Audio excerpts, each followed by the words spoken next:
안녕하세요. 자, 오랜만에 만납니다. 2주 만이죠. 지난주에 딱 공교롭게 목요일이 쉬는 날이어가지고, 저 오랜만에 만나는데, 오랜만에 만났어도, 어색해하지 말고, 이 수업, 짧은 수업이니까 집중해서 들어주고, 문제 잘 풀고 과제 마무리해 주길 바래요. 자, 그러면 오늘은 이제 중세의 과학에 대해서 할 건데, 자, 중세의 과학을 하기 전에 지난 시간에는 뭘 배웠었죠? 그리스, 로마, 헬레니즘 시대의 과학에 대해서 배웠습니다. 자, 그때는 사실 그리스 시대에 이제 엄청나게 무궁한 큰 발전을 이뤘었고, 이제 그거를 사실 로마에서 완벽하게 받아들이진 못했지만, 이제 헬레니즘 문명이나 이런 데서 좀 더, 잘, 정립을 시켰다. 이 정도로 이야기를 했었죠. 자, 이제 그 로마가 망한 이후에, 망했죠. 로마가 망한 이후에는 그러면 어떻게 과학이 그 유럽에서 살아남았는가에 대해서 이야기를 할 건데요. 자, 그 이제 페이지 46페이지를 보면 이제 연금술에 대해서 제일 먼저 이야기가 나옵니다. 제가 요 갖고 온 그림이 있는데 혹시 이 그림이 어디에 나온 그림인지 아시는 분? 네, 여기 답이 있네요. 답이 있어요. 아이고, 답이 있어요. 자, 답이 있는데 뭐예요? 강철의 연금술사. 음, 강철의 연금술사라는 되게 일본 유명 만화책 애니메이션이 있죠. 만화책과 애니메이션 두 개로 다 나왔는데, 자, 이거는 그 애니메이션에 나오는 그 현자의 돌이라는 거를 보여주고 있는 그림입니다.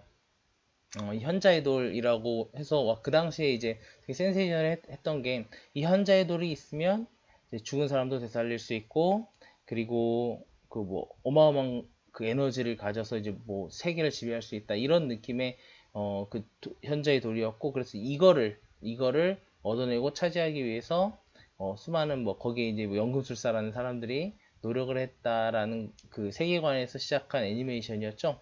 자, 여기 있는 이 현자의 돌은 실제 중세 시대에 되게 많은 과학자라고 좀 하기도 그런데 실제 연금술사들이 만들어내려고 했던 겁니다. 그리고 그 생명을 되살린다 뭐 이런 것까지는 아니었지만 이제 어마어마한 재력을 위해서, 어마어마한 물질을 위해서 만들려고 했던 건 사실이에요. 실제 이 현자의도를 만들어서 그 현자의도를 가지고 금과 같은 되게 귀한 그 금속이죠. 그런 것들을 만들어내려 막 양산해서 이제 떼돈을 벌려고 했던, 사실 그 떼돈뿐만 아니라 이제 다양한 물질을 만드는 게 목표였겠죠. 네, 그래서 그런 연금술이 어떻게 이제 발전할 수가 있었는가. 물론 어, 그 실제 애니메이션처럼 영어는 생명까지 추구를 하긴 했어요. 실제 뭐 요거는 뭐 책에 있는 것처럼 생명까지 추구를 하긴 했지만, 어쨌든 그 당시에 이제 강한 재력과 생명력이 모든 것을 이제 동시에 추구했던 연금술사들의 목표였는데, 자, 그 목표를 달성하기 위해서 당연히 과학이 함께 발달을 했겠죠. 그래서 그 과학이 발달해가는 과정, 중세시대 이 연금술이 발전하기 시작했던 그 중세시대의 과학에 대해서 한번 알아보도록 하겠습니다. 자,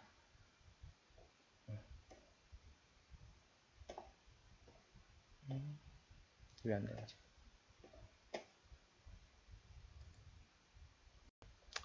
자, 우선 제일 먼저 이제 볼 게 중세 전반기 유럽 과학의 퇴보, 요거에 대해서 볼 건데요. 즉, 중세를 우리가 보통 이제 5세기부터 대략 14세기 정도로 5세기부터 대략 15세기, 5세기부터 대략 15세기 정도의 구간을 우리가 어, 중세라고 부르는데요. 이 중세를 크게 전반기랑 후반기로 나눌 수가 있어요. 11세기, 11세기 여기를 기준으로 해서, 그래서 전반기에는 어땠는지 한번 보면, 전반기에는 한마디로 과학의 암흑기였습니다. 이거 물론 이 과학의 암흑기라는 게 유럽 과학의 암흑기예요. 자, 고대 그리스 로마 시대에 발전했던 과학이 이 중세 전반기 유럽에서는 상당히 퇴보를 하게 되는데, 그 이유는 다음과 같아요. 자, 바로 이 척박한 삶 때문에, 즉 먹고 살기도 힘들었던 시대였기 때문이죠. 자, 과학이든 철학이든 내가 어느 정도 먹고 살아야 어떻게 해요? 이걸 할 수가 있는 거예요. 그럼 이 당시의 경제 수준이 얼마나 안 좋았느냐? 자, 간단합니다. 자, 이 당시에는 우선 제일 첫 번째로 자연재해가 심했었습니다. 그래서 자연재해가 심해가지고 농작물의 생산량이 많이 떨어져요. 네, 많이 떨어져요. 자, 거기 또 한 가지 전염병이 유행하기 시작합니다. 다양한 형태의 전염병이 유행을 하면서 물론 이 전염병과 같은 경우에는 비단 여기만 도는 게 아니에요. 중국이나 이 당시에 중국이나 뭐 삼국지 게임 같은 거 하면 삼국지 뭐 역병 걸리고 하잖아요. 그것처럼 전염병도 또한 이 당시에 유럽도 마찬가지로 돌고 또 한 가지 이거에다가 플러스 알파로 서로마 제국이 멸망한 이유 그 이후에 이민족들이 엄청나게 침입을 합니다. 여기서 이제 이민족들은 여기서는 이제 뭐 책에서 야만족이라고 표현되는 야만족이라는 표현은 너무 이제 유럽 중심적인 단어라서 저는 좀 좋아하지 않아서 이제 이민족들이 침입을 하는데 대표적으로 게르만족이나 바이킹족 이런 사람들이 침입을 하면서 자, 그 사람들이 그 이민족의 침입에 의해서 이제 당연히 경제적으로 되게 어려운 상황에 빠지게 돼요. 그래서 이제 뭐 인구도 감소하고 사회 전반적으로 되게 어디 외부와의 교역도 하기 어려워지고 왜냐면 바이킹 같은 경우 이제 해상권을 지배하고 있으니까 그러니까 상당히 어려운 상황에 놓입니다. 정말 암흑기가 그러니까 경제가 암흑기가 되고 그다음 인구도 줄고 농업도 안 좋고 뭐 당연히 문화적도 안 좋고 문화적으로도 안 좋아지고 그 다음에 과학도 당연히 과학은 이 모든 것들이 어느 정도 채워진 다음에 발전한 학문이니까 이것도 또한 어려워지게 됩니다. 그래서 상당히 어려운 사회가 되는 상황에서 그 상황에서 이제 뭐 어떻게 되느냐 바로 기독교 중심의 사회 분위기가 아주 강조가 됩니다. 이게 가장 핵심이에요. 기독교 중심의 사회 분위기. 이제 거기에 이제 종교가 중세는 보통 종교가 지배하고 있는 시대라고 이야기를 하잖아요. 그래서 자, 이런 기독교 중심의 사회 분위기를 나타내는 대표적인 이제 두 그 주장들이 있는데, 자, 뭐냐면, 이제 과학도 우선 과학도, 뭐 물론 과학도 과학인데, 그거보다 종교적인 이념을 바탕에 둔 주장들이 더 힘을 얻는 거예요. 기독교 자체가 워낙 세니까. 네, 그래서 여기에는 락탄티우스, 물론 이건 당연히 신학자겠죠. 이 신학자는 지구는 산 모양이며 해가 하루에 한 바퀴 그 주위를 돈다. 자, 이게 뭐예요? 해가 하루에 한 바퀴 우리 지구를 돈다. 한마디로 이게 즉 천동설 주장이 있었던 거죠. 자, 이 천동설이 주장이 되는데 천동설은 이미 이전에도 있지 않나요? 물론 있었어요. 있었는데 그 이전 시대에는 천동설도 있었고 지동설도 주장이 됐지만 거의 이 시대에 와서 이제 천동설이 강하게 주장이 됐으면 또 한 가지 지구가 산 모양이다라는 기존의 과학 이론을 좀 뒤집는 이야기를 하게 돼요 신학자가 그 그리스 시대에 이미 지구가 구 모양이다라는 것을 가정을 하고 지구의 둘레를 지금 수준에서 측정을 한 그 과학자가 한 명 있었죠 에라토스테네스. 그 에라토스테네스가 이미 그런 얘기까지 했는데 이후에 이걸 다 뒤집어 버리는 거예요. 물론 이 신학자의 말이 얼마까지 신빙성이 있었나는 잘 모르지만 어쨌든 이런 주장들이 강하게 나올 정도로 이 당시는 기독교 중심의 사회였다. 자, 그래서 요 다음 자 아우구스티누스. 자, 이 사람도 역시 이제 당연히 이제 신학자 쪽인데 자, 이 사람도 역시 뭐라고 얘기했냐?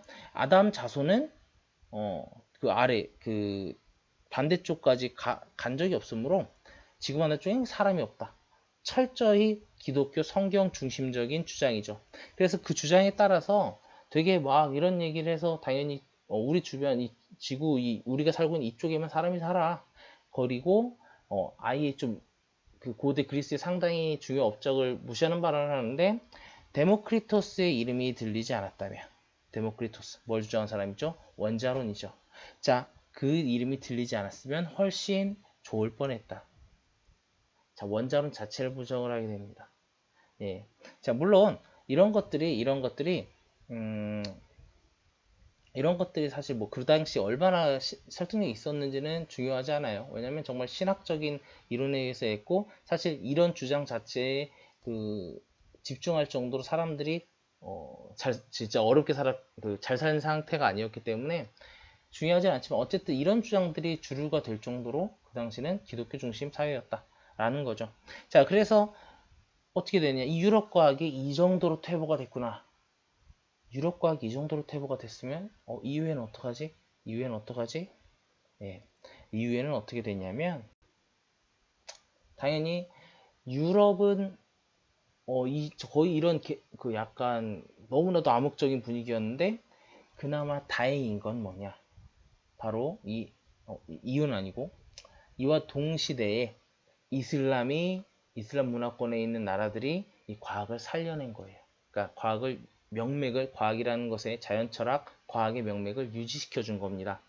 자, 뭐냐면 이 이슬람은 그 한마디로 이렇게 생각을 해주면 돼요. 그 당시에 로마와 함께 헬레니즘 문명이 있었잖아요. 그 헬레니즘 문명에 가까이 있고 또 아시아권 문화에 가까이 있는 이슬람과 같은 경우에는 그 근대 그리스와 로마의 과학을 그대로 가져옵니다. 자, 가져와서 우선 이 이슬람은 그 지금의 막 폭탄 테러라고 하는 이런 그 IS 이런 거 생각을 하면 안 돼요. 그 당시 이슬람 문화는 상당히 발전된 국가적으로도 경제적으로도 사회적으로도 예. 또 종교적으로도 그러니까 지금의 종교와 다르게 상당히 이성적이면서 좀 그러니까 여기서 상당히 이성적이고 발전됐다라고 하는 그 당시 유럽에 비해서 상당히 발전된 수준이었습니다. 그래서 발전된 수준이었고, 그래서 고대 그리스 로마의 그 과학 수준을 최대한 이어받으려고 노력을 합니다. 자, 그래서 그 이어받은 것 중에 당연히 실용적인 측면을 많이 가져왔는데 대표적인 게 천문학, 그리고 대수학, 그 다음에 연금술 등이 있는데요. 천문학은 이제 그 당시의 방향, 지금도 그 여기서의 그 이슬람 그 문화를 가진 사람, 들 무슬림이라고 하는 무슬림들은 지금 한국에 살고 있어도 메카를 향해 항상 절을 합니다. 방향을 정확하게 확인한 다음에. 왜냐면 메카를 향해서 어디든지 절을 해야 되니까, 그러니까 당연히 방위를 정확하게 알아야 되겠죠. 그럼 방위를 정확하게 알려면 별자리를 정확하게 알아야 됩니다. 그래서 천문학이 발달했고, 이 대수학과 같은 경우에는 이제 그 한마디로 부유했기 때문에 발달을 했어요. 자, 이슬람과 같은 경우에는 이제 유산 같은 걸 이제 많이 남겨요. 왜냐하면 그 돈이 좀 경제적으로 좀 잘 살았으니까. 이제 그런 경제적으로 잘 사는 사람들이 남기는데, 남길 때 신기한 거는 최대한 공정하게 배분을 하기 위해서 노력을 했다라는 겁니다. 이 이슬람의 경제 체제를 보면 되게 신기한데요. 이자를 금지하는 법도 있어요. 네, 그래서 그 정도로 약간 이런 경제적으로는 좀 공평하게 하려고 했던 그런 율법들이 있었는데, 그래서 그거에 따라서 최대한 공정하게 하려면 어떻게 이 숫자를 정확하게 계산해야 되죠. 그래서 대수학이 발달합니다. 또 한 가지 이제 동전을 새롭게 만들기 위해서 이제 다양한 형태의 뭐 그 금속들을 합성하면서 연금술도 여기서 발전을 하기 시작해요. 자, 그래서 이런 식으로, 그러니까 연금술은 사실 금을 만드는 건 당연히 안 되기 때문에 아니지만 그런 연금술이라는 기술들이 발전을 하게 됩니다. 즉, 오히려 고대 그리스와 로마의 과학은 어디서 발전을 했다? 어디서? 바로 이슬람 문화 속에서 발전을 해갔다라는 게 가장 핵심적인 내용이에요. 이 중세 전반기 암울했던 유럽 분위기 속에서 암울했던 유럽 분위기와 다르게 이슬람 문화권에서는 과학의 실용적 목적에 의해서 그것이 잘 전달되고 발전을 일으켰다. 물론 특정 분야들, 앞에서 얘기한 이런 분야들 같은 경우에는 오히려 당연히 고대 그리스 로마 시대보다 더 큰 발전을 일으켰겠죠. 네, 상당히 신기한 거죠. 자, 그래서 이렇게 발전을 했는데요. 자, 이 발전을 하는 과정에서 드디어 이제 당연히 후반기로 넘어가면 이 틀에서 살짝 변화가 생기기 시작합니다. 네.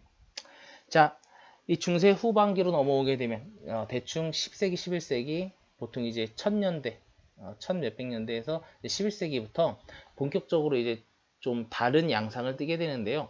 우선 유럽의 분위기가 바뀌기 시작합니다. 자, 11세기, 이제 천년대죠. 천년대부터 농업 생산량이 증가를 하면서 인구가 증가하기 시작해요. 이제 어느 정도 안정이 됩니다. 자, 안정이 되는 이유는 뭐냐? 11세기 이후부터는 바이킹의 침입이 사그라들어요. 자꾸 줄어들어요. 거의 없어지게 돼요. 자, 그러면서 큰 전쟁이 일어나질 않습니다. 전쟁이 일어나지 않는다는 건 그 전쟁을 하고 남자들이 나가 싸우지 않아도 된다는 거고, 그러면 어떻게 해요? 이제 자기 가정의 일에 집중을 할 수 있게 되고, 자기 가정의 일에 집중을 할 수 있게 된다는 거는, 자, 당연히 그 당시에 주축이었던 농업에 집중할 수 있는 거죠. 자, 농업에 집중을 하면서 농업 생산량이 크게 증가를 하고, 그 덕분에 인구까지 같이 폭발을 할 쪽으로 늘어나게 돼요. 물론 이에 따라서 이제 도시도 당연히 상행에도 발전을 하니까 도시도 발전을 하기 시작합니다. 이 농업 생산량의 증대는 보통 이제 세 가지로 얘기를 해요. 왜 증대를 했느냐? 그 당시에 있었던 이제 뭐냐면 철기의 발달, 즉, 자, 즉 산업기술, 산업기술이라고 보다는 공업기술이겠죠. 철기와 목재로 이루어진 농기구가 발달을 하게 되면서, 철과 목재로 이루어진 농기구가 발달을 하게 되면서 어, 당연히 기구가 발달한다는 얘기는 이제 그전에는 되게 약한 걸 호비 같은 걸 착착 이렇게 파다가 갑자기 어떻게 해요? 막 쟁기가 엄청나게 센 쟁기로 확 하니까 되게 깊게 파게 되고, 깊게 파면 거기에다가 씨를 뿌리고 하면 더 큰 수확량이 만들어지게 됩니다. 즉, 이런 농기구의 발달이 농업기술의 발달을 유도했고, 또 한 가지 뭐야? 자, 말을 뭐에 이용해요?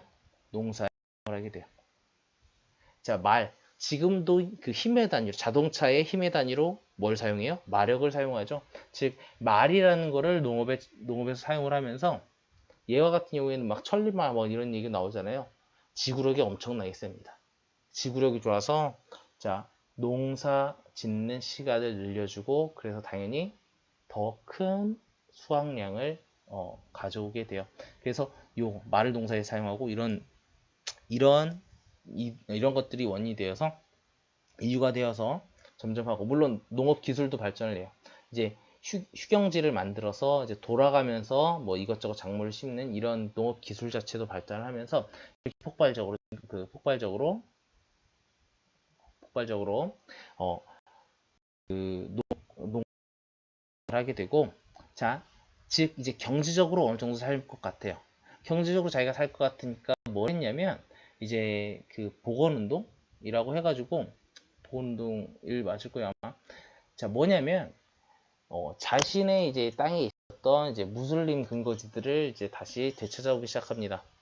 이제 대표적인 게 톨레도나 아니면 시칠리아, 그러니까 스페인 맞고, 스페인의 톨레도나 그 당시는 에스파냐의 톨레도나 이탈리아의 시칠리아. 자, 이런 데 있는 뭐 무슬림 근거지를 이제 함락을 해요. 함락을 하면서 이제 즉 이슬람 문화를 제대로 경험을 하게 돼요. 네. 그러니까 이제 본인의 이제 뺏겼던 그런 동네를 다시 찾아왔는데, 보니까 이슬람 문화가 너무 발전되어 있는 거예요. 그래서 그런 것들을 유입시키다 보니까 자연스럽게 과학, 철학이나 이런 것들도 딸려오게 됩니다. 네, 그렇게 해서 딸려오게 돼서, 네, 자, 이렇게 딸려오게 돼요. 자, 그렇게 딸려오게 되는데, 자, 특히 이제 뭐 그 뒤에 한 번 더 얘기를 하겠지만, 특히 어떤 게 되게 중요했냐면, 뭐 아시아에서 온 되게 다양한 문화들, 그리고 학문들, 그리고 이제 이슬람 자체적으로 발전시킨 학문들이 있었지만, 여기서 가장 중요한 거는 자, 이런 데서 자, 가장 중요한 거는 바로 요겁니다. 과거 고대 그리스 이제 고대 그리스 로마 시대의 저서들, 번역본이에요. 자, 옛날 과거 고대 그리스 로마 시대에 되게 활발하게 만들어졌던 저서들 있잖아요. 자, 그런 저서들이 어떤 형태로 남겨져 있었냐면, 아랍어로 번역이 돼서 그 이슬람 그권에 전달이 돼 있었어요. 근데 그거를 잘 보존한 거죠. 앞에서 말했듯이 과학을 계속 발전을 시켜왔던 이슬람 문화권이니까. 그래서 이제 무슬림들이 이런 거를 잘 가지고 있어가지고, 이런 것들을 오히려 어떻게 해요? 다시 역수입을 하게 됩니다. 자, 그래서 뭐 다양한 아시아 문화나 아시아의 뭐 학문이나 아니면은 이제 이슬람 자체 학문들, 거기 이런 것까지 같이 동시에 받아들이면서 당연히 학자들이 그걸 보고, 와, 이런 게 있었구나. 우리 잃어버린 것들 포함해서 되게 뭔가 많이 발전이 있었구나. 그래서 그런 것들을 받아들이면서 순간적으로 문화의 수준이 높아지기 시작하게 됩니다. 네, 당연히 그런 과학도 발전을 하겠죠. 자, 거기에 이제 한 가지 더 촉발시킨 게 바로 뭐냐면, 어, 이제, 거의 11세기 말이죠. 1095년에부터 시작된, 자, 대표적인 엄청난 십자군 전쟁. 자, 이 십자군 전쟁이, 자, 엄청나게 긴 거의 100 몇십 년 동안 이어지죠. 자, 그 십자군 전쟁이 사실 그 원정들이 좀 패배를 하게 되죠. 그러면서 오히려 이제 기독교 교황의 힘이 약해지고 이런 것들은 당연히 이제 세계사적으로 중요하지만 이때 중요한 건 패배한 이후 이슬람 문화가 본격적으로 유입이 되기 시작했다라는 겁니다. 자, 그렇게 유입이 되면서 당연히 근데 사실 패배할 수밖에 없던 게 앞에서도 얘기했지만 이슬람이 문화적으로나 군사적으로나 셌어요. 경제적으로 셌고. 자, 그래서 요때 이제 오히려 역수입을 하게 되면서 어떻게 됐냐면 시장이 새로 만들어지고 그리고 이제 이슬람 쪽 때문에 이슬람이랑 이제 완전히 사이가 안 좋았을 거 아니에요. 그래서 아시아 쪽으로 이제 교역할 수 있는 길이 막혀버립니다. 자, 아시아 쪽으로 길이 막혀버리니까 뭘 개척해요? 육로가 막혀버리니까 바닷길을 개척하기 시작해요. 그래서 이 바닷길을 개척을 한다라는 거는 이제 그 전체적으로 항해술이나 이런 전반적인 과학의 발전이 뒤따라야 되거든요. 그래서 그것과 이제 아시아의 문화를 또 다시 가져오고 하는 이런 다양한 그 과정을 통해서 이 두 가지 이유로 십자군 전쟁의 패배 이유 오히려 과학과 문화적 수준, 그러니까 엄밀히 따지면 문화와 경제가 동시에 발전을 하고 그에 따라서 과학도 함께 발전을 하게 됩니다. 자, 이 이후에 중세 후반기 이 이후에 결과적으로 어떻게 되냐면 과학이랑 과학이 이제 본격적으로 참 신기하죠. 오히려 전쟁에 졌는데 유럽의 본격적인 발전이 시작이 됩니다. 그래서 이 발전을 시작을 하면서 그럼 도대체 어떤 식으로 발전했는지는 우리가 다음 시간에 볼게요. 제가 약속드린 20분이 좀 넘었어요. 네, 그래서 이제 다음 8교시에는 중세 후반기에 그리고 이런 문화의 유입과 동시에 유럽에서 자체적으로 과학이 어떻게 발전해 왔는지 자, 그거에 대해서 얘기해 보도록 하겠습니다. 자, 그러면 8교시에 봐요. 8차시 다음 교시에 봐요. 안녕.